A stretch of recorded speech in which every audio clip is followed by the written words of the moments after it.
Friends and fellow citizens, 1972 is a very special year for us. It marks a significant turning point in our history. It was never intended that Singapore should be an independent country, let alone one that has every promise of thriving and prospering.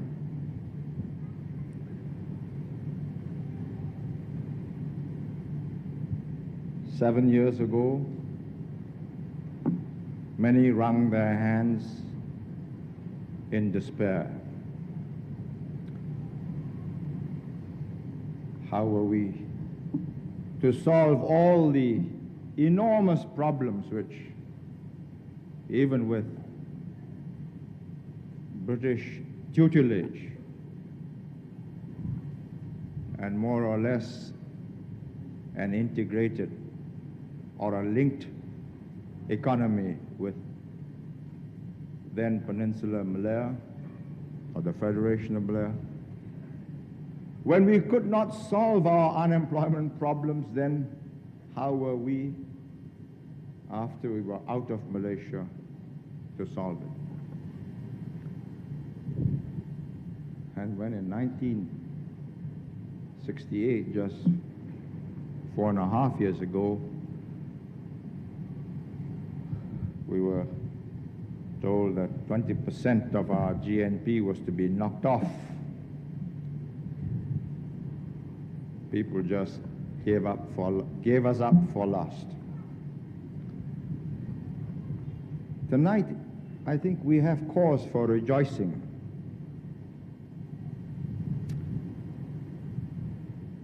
Only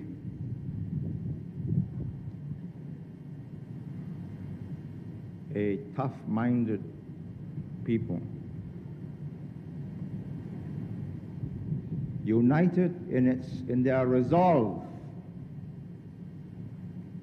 to make the grade, could have done it. And it's so easily done once everybody look back on the 7 years and the last 4 years. They say, but of course, workers, they had the Employment Act to guide them, make them work. Investments flowed in. But you and I know how it worked, because workers, employers, and government pulled in the same direction. And we knew what was at stake and the price that we would pay if we failed. And we were determined not to fail.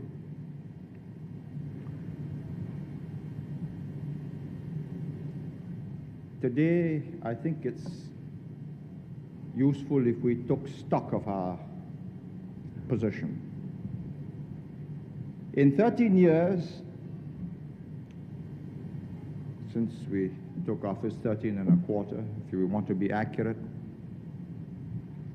our overseas assets have grown from 320 million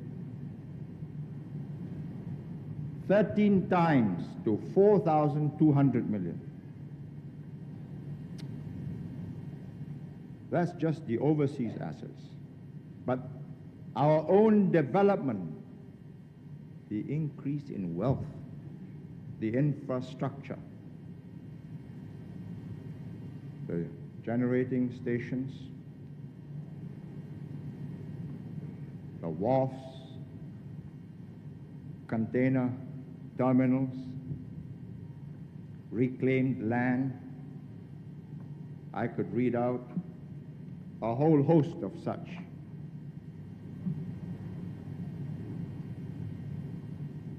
investments, Jurong Town Corporation, Telephone Board, Housing Board.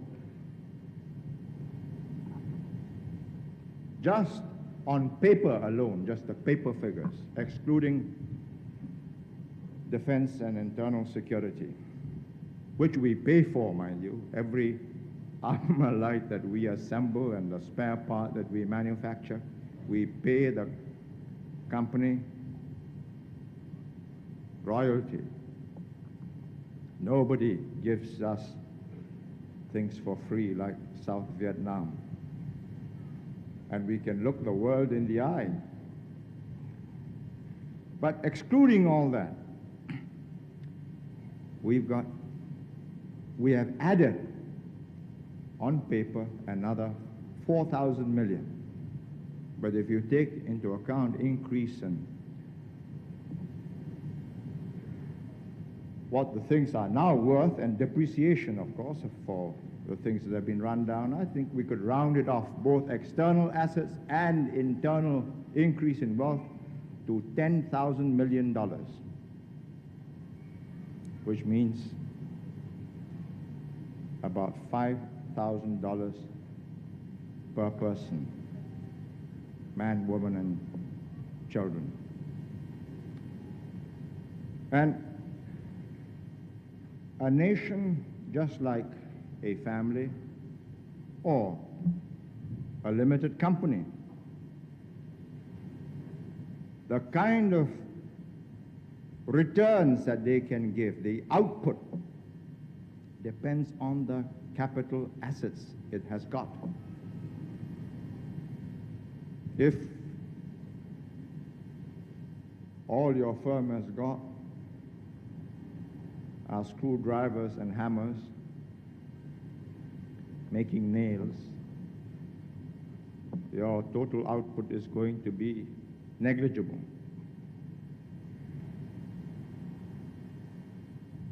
This increase in the social economic infrastructure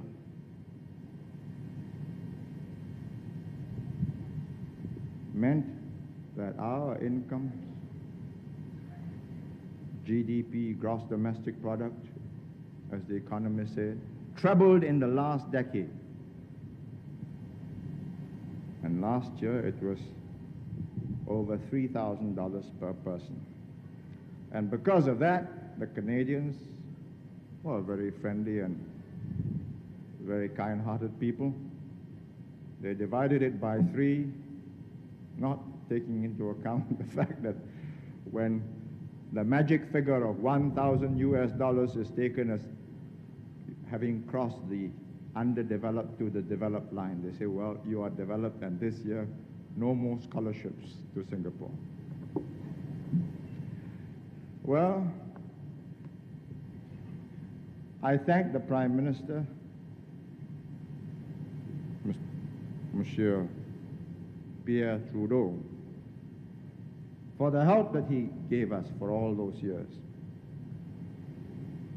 And I said, if I had to choose between squandering and frittering away resources so that our GNP stayed below $1,000 per person per annum, and utilizing it at the cost of losing Canadian aid, I'd rather not have Canadian aid and pay for myself.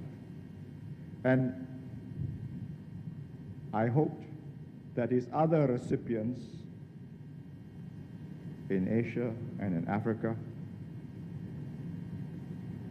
would similarly make the grade.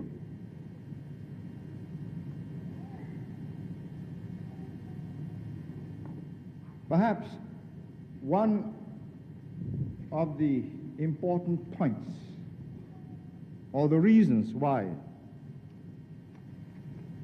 we became different from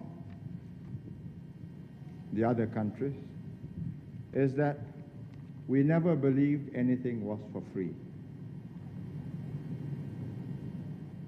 Not even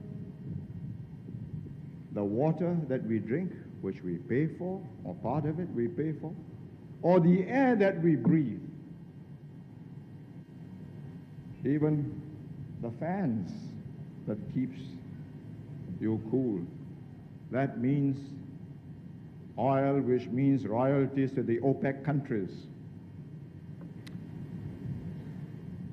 And hence it is important that nobody in Singapore should ever drift into a position where they believe that things are for free.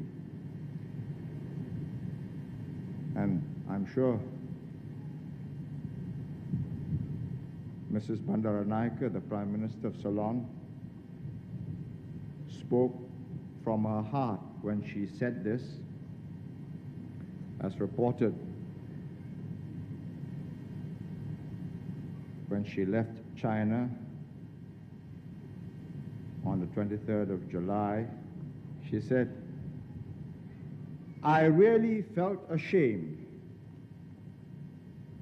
when the Chinese Prime Minister, Mr. Zhou Enlai, told me our country has been receiving foreign aid and we have been eating it up,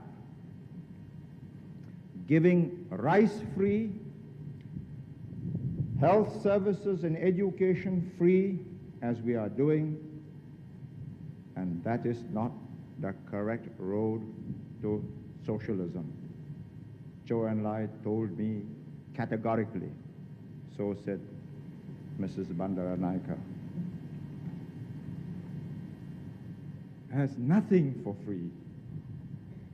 It costs somebody effort. And capital means accumulated effort. That's what it means.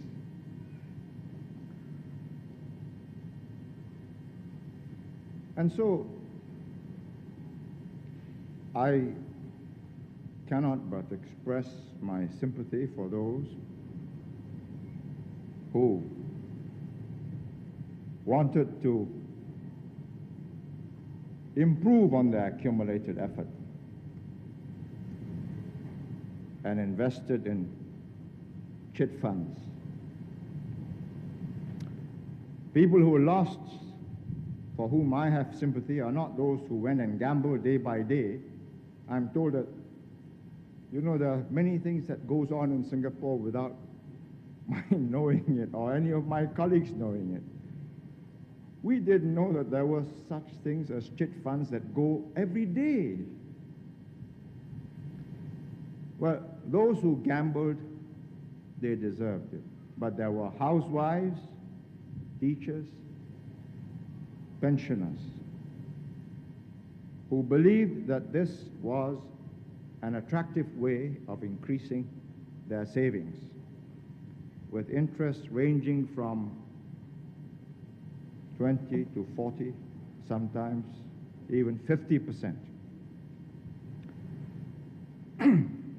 It was strange that there was no news, nor rumors of any default or malpractice at any time, although Germany started business from as early as 1964, and Stallion started from 1970.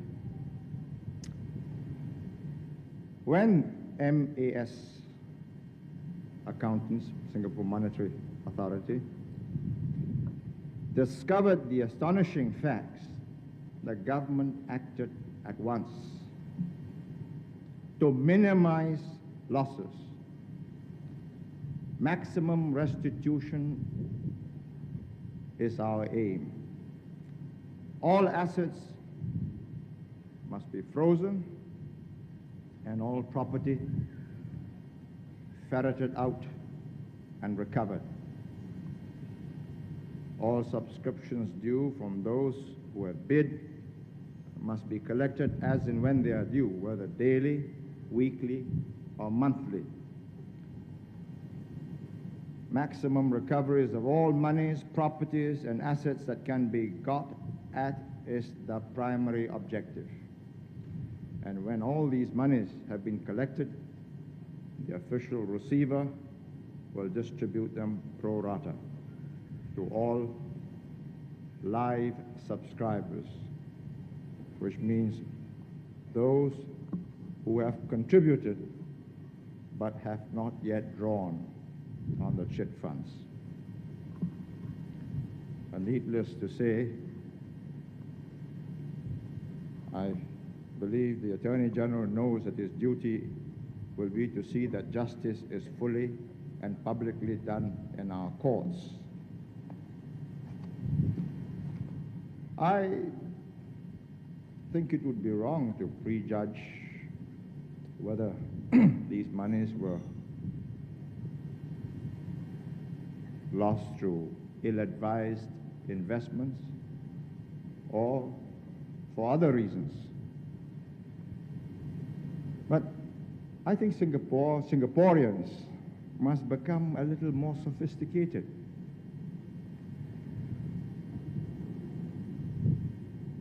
You know, as we go up the economic ladder, so the number of people with get-quick-rich schemes, they come from all the wealthy countries. Americans, Europeans, Australians. And they look good. There's one called Holiday Magic Limited. Oh, marvelous. Pyramid selling. I read it. Well, I happen to have read all about pyramid selling in foreign newspapers, and so they were out in a record time. But I see that somebody carried on pyramid magic or holiday magic and pyramid selling. Then there was another one, Travel House Limited. Let me get this name right.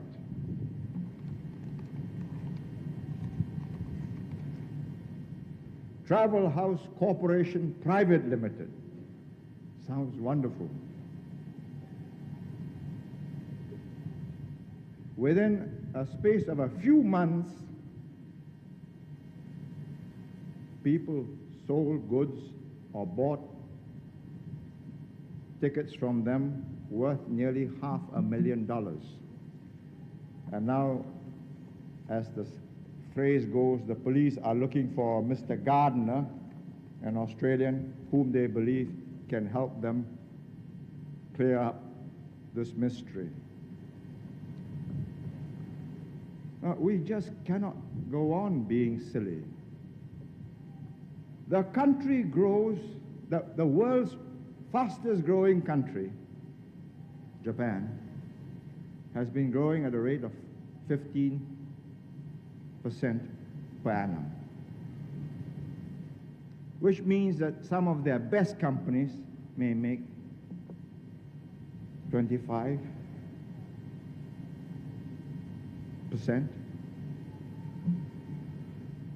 So if you lend or you invest in something which promises you 50, 60%, I suggest you better see a good friend who knows what this is all about. Because it just isn't true. Singapore has been growing at 14% per annum for the last 3 years. Now, how, I can't quite believe if you ran, Toto, then if you buy the right ticket and put the circles around the right numbers, well, then you hit the jackpot at the end of the rainbow. But never believe that just because it's called something private limited or even public limited, therefore it can pay you 40%. If they can pay you 40%, why don't they borrow from the bank? Because the banks will lend to them with security at about 10%, 9%. I see some bankers standing there. I think he'll lend with security at 9–10%. Without security, I know some banks have been lending at about 14–13%. But that's the maximum the bank will lend. And they run a very great risk of losing part of the money they lend. And some banks have lost money.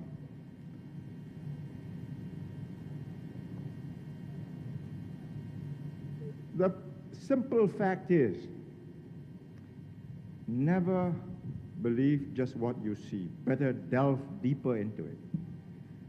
I'm told that some of these gentlemen who run these companies ride in Mercedes 600.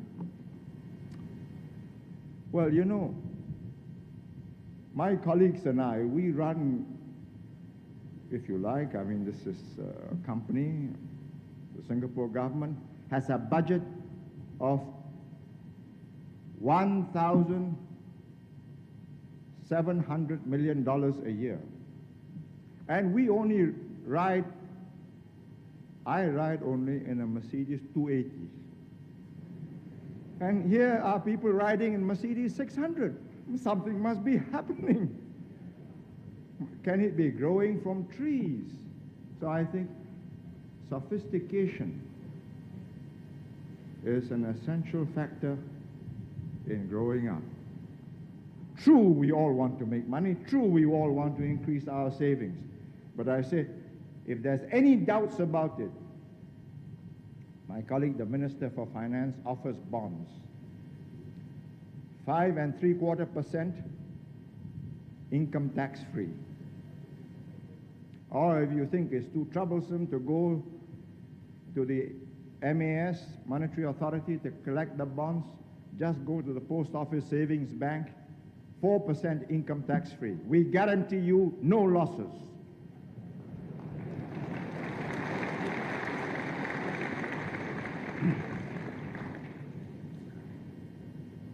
One last word before I move on to matters of more importance. True, with something about 50 million, maybe 70 million has been lost at a GNP of about, or GDP of about 7,000 million, well, 1%. That's the perspective. But that 1% is falling on some very poor people. And that's why we must recover every single cent. But it does not mean that because a share has been listed on the stock exchange, that the government says this is under sound management. That is not what it means. All it means is the government, insofar as it is able to decipher from the books, the assets, and the way in which the company is run, feels that it deserves being listed. And if you buy UPOC, the EDB had shares and it was listed. Well, the EDB, or the DBS, sorry, recommended by the EDB, the Development Bank of Singapore, put money into UPOC, and we were still new in the business then. Our boys were not so shrewd as yet, and there were sharper businessmen who sold them second-hand machinery, heavy directors' fees, heavy expenses. The share scripts, perhaps souvenir collectors may wish to buy them and frame them up. But no company can be guaranteed by any government or any firm of insurance companies or Lloyds or whoever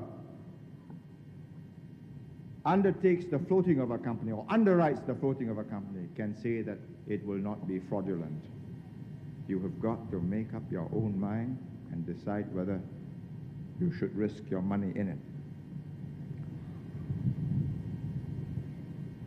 But whilst all is reasonably well internally, and I think touch wood, that's why all's well. Besides touching wood, we do a lot of other things like getting our hands on to some good work. The international situation is changing rapidly. There's an American election coming up, first Tuesday of November.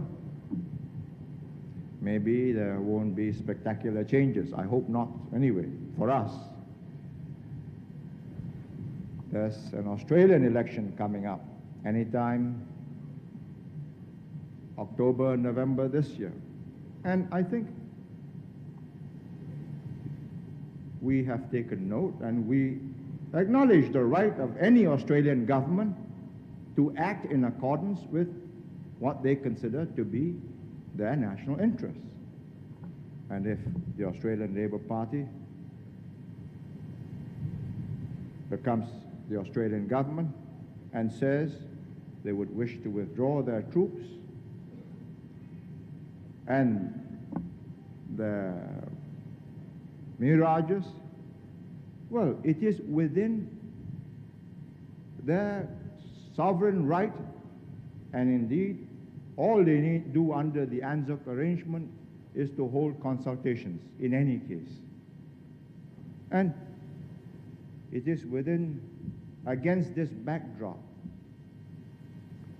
that we plan for the future. As we solve one set of problems, new and bigger ones emerge. We've got through the shock of communist riots, arson, assassinations. We went through the shock of communal riots, first time in our history, in 1964. We got suddenly separated from Malaysia. The British pound suddenly devalued in November 67 and now is floating. And we've got more than 36% of our assets in pounds sterling. But all these we have overcome. But the lesson is,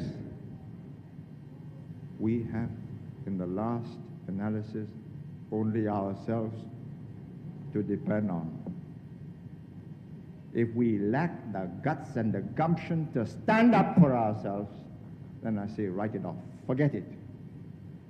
Then all this that we have built, we'll just give it away. I say, it is through a series of crises, if you like, stresses and strains that forges a nation out of a group of loosely linked people. Our forefathers came here because they were looking for the pot of gold at the end of the rainbow. Some found that pot of gold, many didn't. They sweated their guts out and built this city out of mud flats. We've inherited it. We've added to it. And I say it is worth defending it. And so, the defense capability which we have built up over the years will not only ensure that mind you, if the Russians or the Americans decide they want to capture Singapore, well, that's a different proposition altogether. It's like the Japanese Imperial Guards marching down the peninsula of Malaya right into Singapore, 90,000 British, Indian, and Australian troops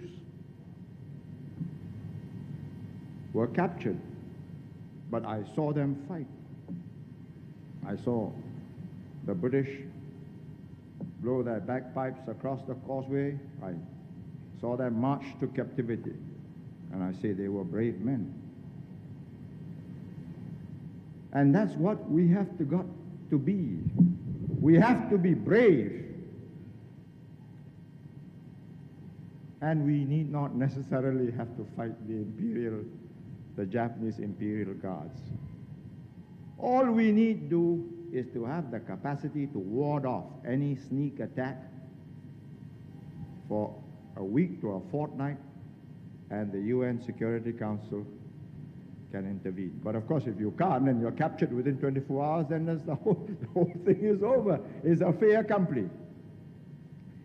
And if we have this defense capability, and it is a defense capability which is not insignificant, and we are prepared to cooperate with all our neighbors to ensure the peace, stability, and well-being of Southeast Asia, so that all of us can concentrate our energies and resources to the building up of better fed, better clothed, better educated, more productive, and more satisfying societies. And finally, may I say how proud I am that 1972 saw Singapore not at the bottom of the depths of despair which many a wiseacre wrote in 1968, but comfortably resilient, buoyant. We don't want to be booming too much. It's no good. It's just a mild boom. Keep it up. Last year it was 14%. I say let's be on the conservative side, so 10% plus, which means every year 5% plus. And all those who want to save, and we make sure that some save in the CPF, please choose wisely. And nothing better than putting your money in constructive purposes in Singapore. My congratulations and good wishes for the coming years. Thank you.